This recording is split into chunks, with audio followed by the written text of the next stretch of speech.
हम लोग इसको स्टार्ट करने से पहले समझेंगे कि हमारा ये सब चीज़ का खोज कैसे होता है। ठीक है, देखो सबसे पहले हम लोग पढ़ेंगे क्या, भारतीय पुरातत्व एवं सर्वेक्षण। इसके सबसे पहले यहाँ समझना कि भारतीय पुरातत्व एवं सर्वेक्षण क्या होता है।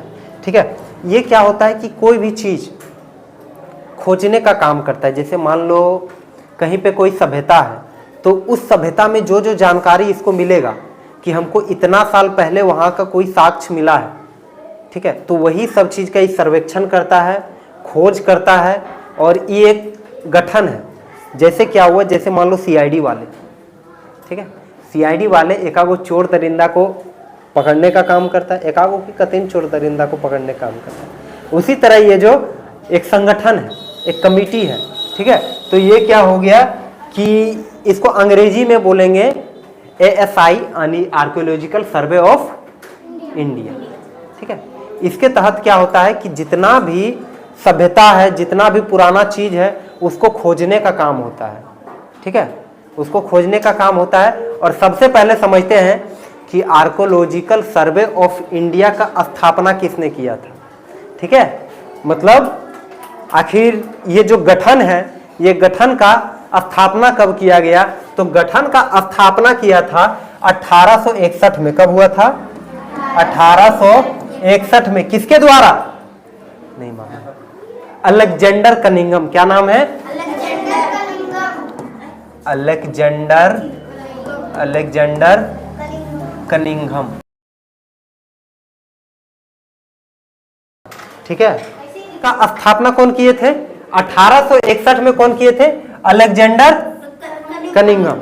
अब देखो, और जो स्थापना करता है ज्यादातर वही उसका जनक कहलाता है। जनक मान लो कोई भी चीज का स्थापना, जैसे मान लो हम यहाँ पे जो पढ़ा रहे हैं, इसके संस्थापक कौन हुए?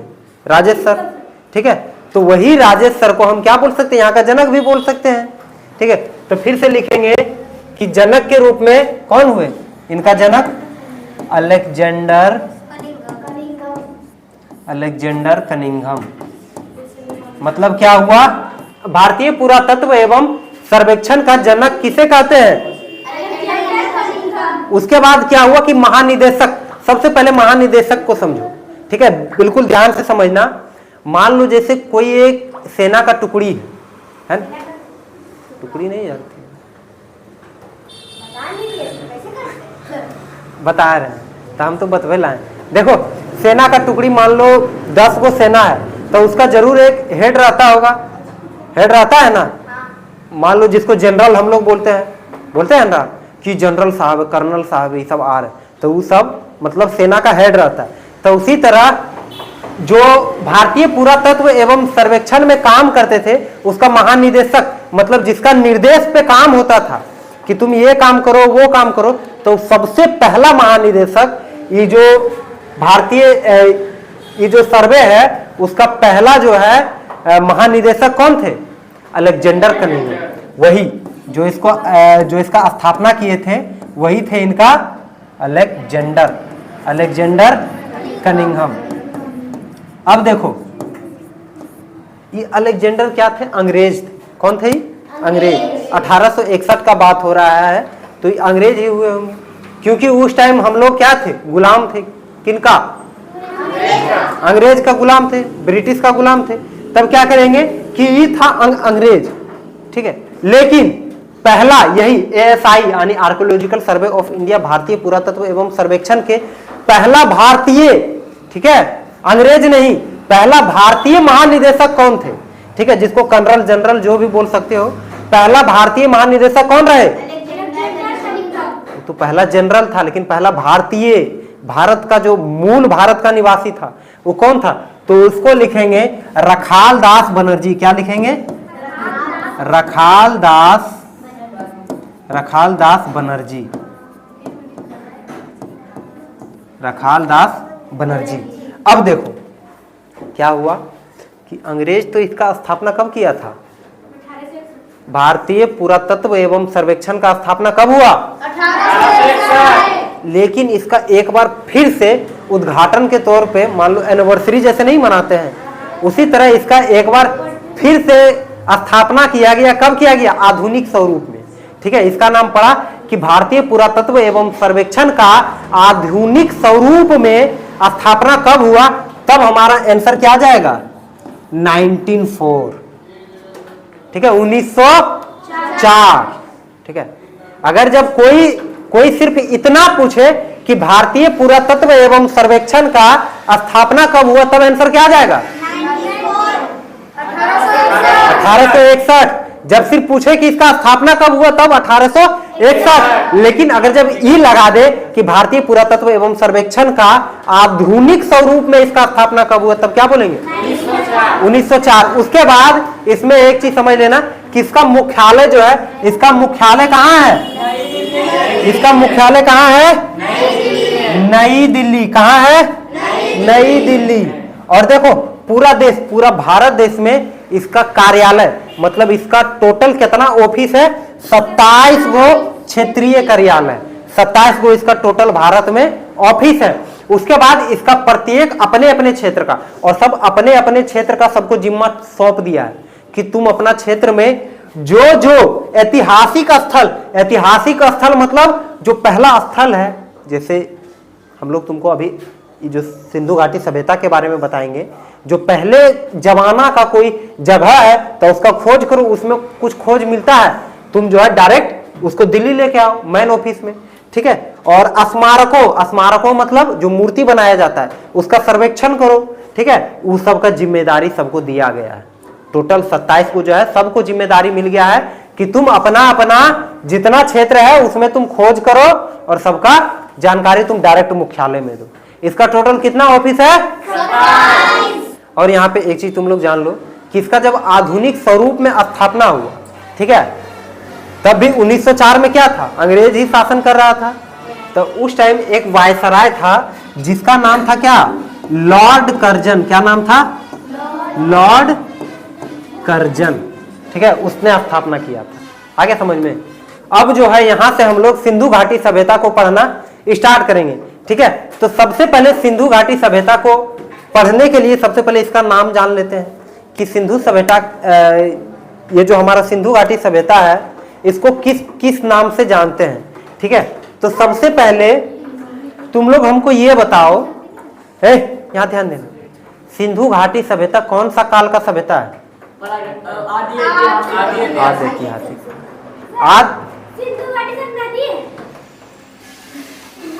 सिंधु एक नदी है, सिंधु एक नदी है और उसी के घाट के पास बचा हुआ है, उसी के घाट के जो है बगल में एक जो है मतलब सभ्यता मिला है खुदाई के दौरान, वही नदी के बगल में। ठीक है, उसी का नाम रख दिया सिंधु घाटी सभ्यता। ठीक है, देखो जो हमारा सिंधु घाटी सभ्यता है इसको किस किस नाम से जानते हैं? सबसे पहले तुम लोग से क्या पूछे, यहाँ ध्यान दो, सबसे पहले तुम लोग से क्या पूछे कि सिंधु घाटी सभ्यता जो है वो हमारा कौन सा काल में मतलब खोजा गया? आज ऐतिहासिक काल में कौन सा धातु चलता था?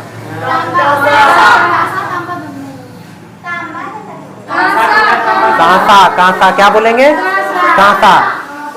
ठीक है, अब देखो कांसा चलता था तो हम लोग क्या किए कि कांसा, ठीक है, तो मध्यकाल में कांसा चलता था तो इस सबसे पहले कांसा का मतलब सभ्यता हुआ। ठीक है, तो हम इसका नाम एक और ये भी रख दिए कि पहला कांस्य युगीन। पहला कांस्य युगीन सभ्यता, पहला कांस्य युगीन सभ्यता। अगर जब कोई पूछे कि पहला कांस्य युगीन सभ्यता तो मतलब समझ जाना कि किसका बात कर रहा है? सिंधु घाटी। अगर जब कोई पूछे कि पहला नगरीय सभ्यता, नगरीय और ग्रामीण का मतलब सबसे पहले समझ लो। ग्रामीण मतलब क्या होता है? गांव, जो कि झुग्गी झोपड़ी में रहता है उसको गांव। नगर मतलब क्या हुआ? जो अच्छा से बिल्कुल देखने में हर एक चीज का वहां उपलब्धि हो। अब ये कि खाली घरे कतन बड़का बड़का बना ले। नगर का मतलब क्या हुआ कि वहां हर एक चीज का उपलब्धि हो, हमको हर एक चीज आसानी से मिल जाए। तो पहला नगरीय सभ्यता भी इसको बोला जाता है। ठीक है, प्राचीन काल का सबसे पहला नगरीय सभ्यता। ठीक है, अब देखो एक तो इसका नाम सबसे पहले क्या हम लोग बोलेंगे,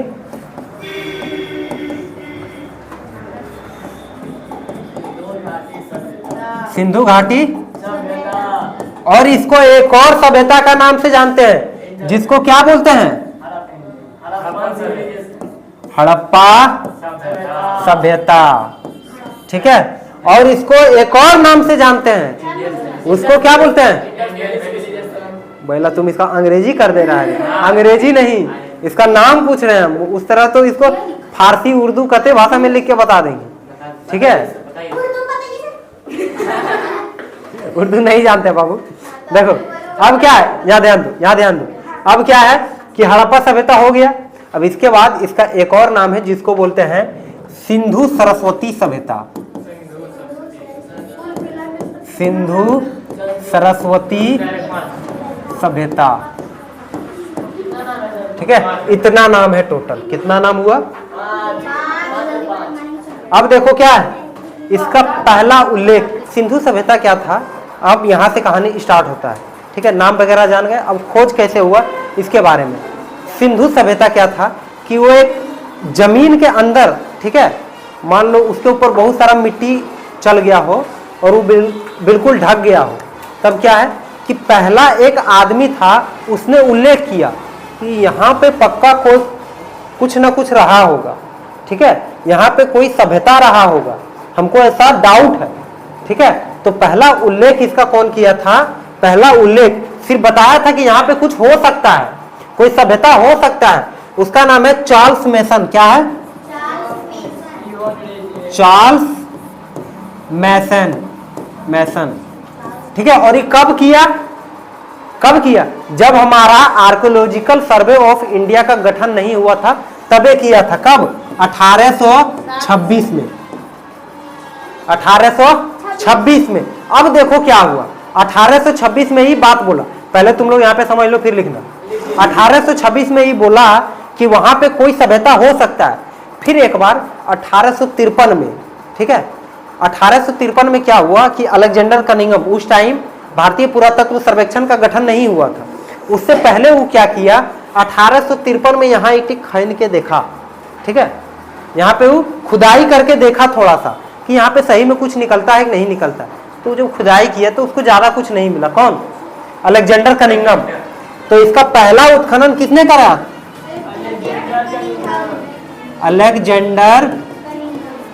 अलेक्जेंडर कनिंघम। ठीक है, कब करवाया था, 1853 में।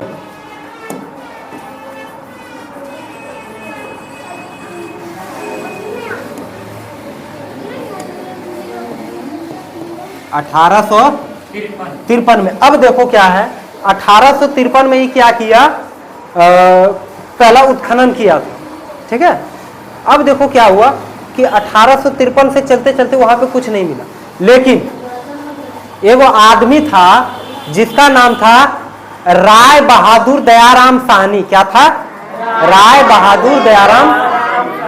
वो क्या किया था कि यहाँ पे खोज कर दिया। वो जो है जब उसका उत्खनन किया था राय बहादुर दयाराम साहनी, तब उसको पता चल गया कि यहाँ पे कुछ ना कुछ है, दया, यहाँ पे खोजना पड़ेगा। तब क्या हुआ कि जब दयाराम साहनी यहाँ पे खोज करने के लिए आया, तब वो अपना दिमाग लगा लिया कि यहाँ पे कुछ ना कुछ है। और वो जब खोज करने लगा तब उसको सही में सभ्यता मिल गया। ठीक है, कौन किया था इसका पहला खोज। कोई भी पूछे कि हड़प्पा सभ्यता का, यानी सिंधु घाटी सभ्यता का, सिंधु सरस्वती सभ्यता का, फर्स्ट कांस्ययुगीन सभ्यता का, पहला नगरीय सभ्यता का खोज किसने किया, तो हमारा आंसर क्या जाएगा, राय बहादुर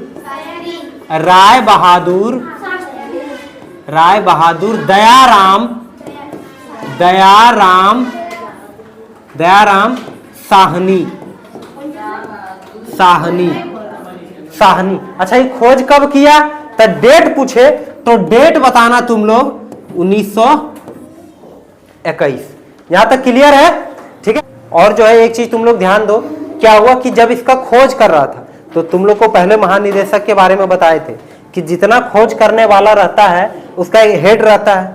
ठीक है, तो 1921 में तो हमारा भारतीय पुरातत्व सर्वेक्षण बन गया था उसका गठन, क्योंकि वो 1861 में ही हुआ था, और ये 1921 उससे कितना 60 साल बाद ही खोज हुआ था। उसका गठन होने के कितना साल बाद? 60 साल बाद। तो उस टाइम तो इसमें भारतीय पुरातत्व एवं सर्वेक्षण का होगा योगदान। तब क्या किया था, उसी के तहत इसका मतलब खुदाई हुआ था। तब खुदाई जब हुआ तो इस टाइम जो है, इस टाइम इसका महानिदेशक का नाम था जॉन मार्शल। क्या बोलेंगे? John Marshall. कौन था? जॉन मार्शल था महानिदेशक। इस समय महानिदेशक किसका महानिदेशक? इस समय ASI का यानी आर्कियोलॉजिकल सर्वे ऑफ इंडिया का महानिदेशक कौन था? John Marshall. अच्छा से लिख देते हैं। अब हम लोग कोई भी चीज को पढ़ते हैं तो इससे हर एक चीज का विस्तार होता है। जैसे भारत के बारे में तुम लोग जानते होगे, तो भारत का उत्तर में क्या है? उत्तर में लद्दाख, जम्मू कश्मीर, जो भी बोले। नीचे में कन्याकुमारी भी बोल सकते हैं, ठीक है। और इधर मेरा गुजरात में नहीं, इधर जो मेरा पश्चिम में क्या हो गया? गुजरात, और पूरब में अरुणाचल प्रदेश। तो उसी तरह हमारा ये जो देखो यही है, ये है हमारा हड़प्पा सभ्यता। क्या है ये? हड़प्पा सभ्यता। अब देखो हड़प्पा सभ्यता, देखो ये है हमारा हड़प्पा सभ्यता। हड़प्पा सभ्यता भारत और पाकिस्तान दोनों जगह था, ठीक है। अधिकांश भाग उसका पाकिस्तान में था। तो जैसे ये हमारा हो गया, इसको हम, ये हमारा हो गया नॉर्थ साइड। नॉर्थ का मतलब उत्तर, ये हो गया साउथ दक्षिण, और ये हो गया हमारा पश्चिम। ये हो गया मेरा नॉर्थ साउथ ईस्ट वेस्ट। आगे समझ में। अब देखो क्या है कि नॉर्थ में जो जहां तक सिंधु सभ्यता फैला था, ठीक है, सिंधु घाटी सभ्यता जहां तक फैला था उसका नाम है मांडा। क्या नाम है उसका? मांडा। इसके बाद हमारा आता है, दक्षिण में आता है दैमाबाद। क्या आता है? दैमाबाद। उसके बाद अब देखो, दैमाबाद के बाद हमारा आता है इधर हम लोग चलेंगे तो इसका नाम है सुतका गेंडोर। क्या नाम है इसका? सुतका गेंडोर, जो भी पाकिस्तान में पड़ता है। सुतका गेंडोर, देखो सुतका गेंडोर। उसके बाद फिर हमारा है, चुप रहो अल्लाह कम। उसके बाद जो हमारा है पूरब साइड में हमारा आता है आलमगीरपुर। क्या आता है? आलमगीरपुर। अब देखो इसको शॉर्ट ट्रिक से याद करवा दे। सबसे पहले एक जगह लिख लो, माँ आसूदा,